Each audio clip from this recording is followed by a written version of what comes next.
All right, everyone, let's go ahead and replace the cabin air filter today.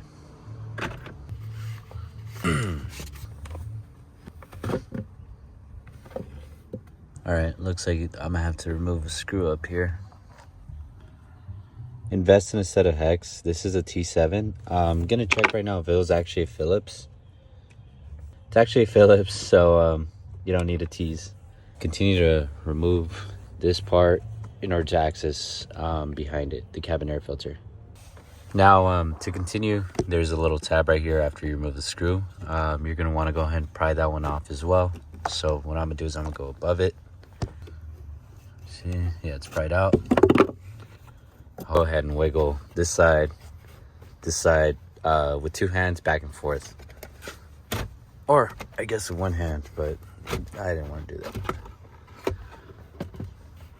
Now, when you pull it out, be careful if yours has an SD card here for, let's say your infotainment system or your PDR. Just be careful with that. We do have access now to the cabin air filter in the back. Right over here, you'll want to go ahead and remove the clips from left to right. And then add in your new air filter. Just make sure the flow is the correct way.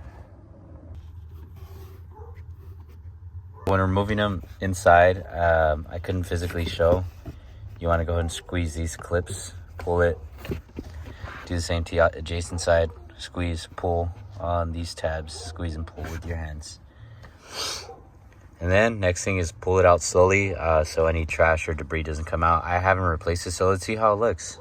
Yeah, it says airflow up. I think these idiots put it in the wrong way. It should be going airflow down, I believe. Let's see if that airflow was even placed the right way. I didn't do this. Look at that. This thing's seen better days. That's why we're gonna replace it.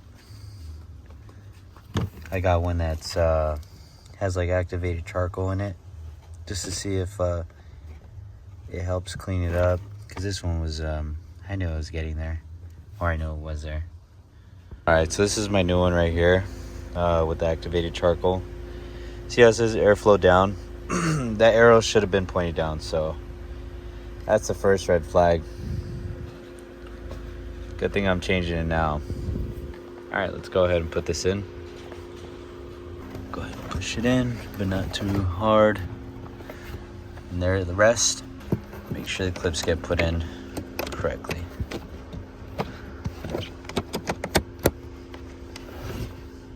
That's pretty much it. Nice. Now just put everything back in reverse. If you have this harness come out, I'll tell you where it goes right now. Extra clip. I wasn't sure where it went, so I just made sure it didn't hit any other wires back there. But now let's go ahead and continue. Put back in this slot and then go from there. So I put back in the hole. Now I'm just gonna hand screw in the this right here, and that's how you replace it, and also fix someone's mistake, whether it's for a friend, family, or relative. It's a pretty easy fix, low cost too, whether it's OEM or aftermarket like I did. I just wanted to try something different. Then make sure you guys get rid of your old one like I am, because this thing is gross. Check it out. They didn't even put it on right. That's the annoying part. Look at that.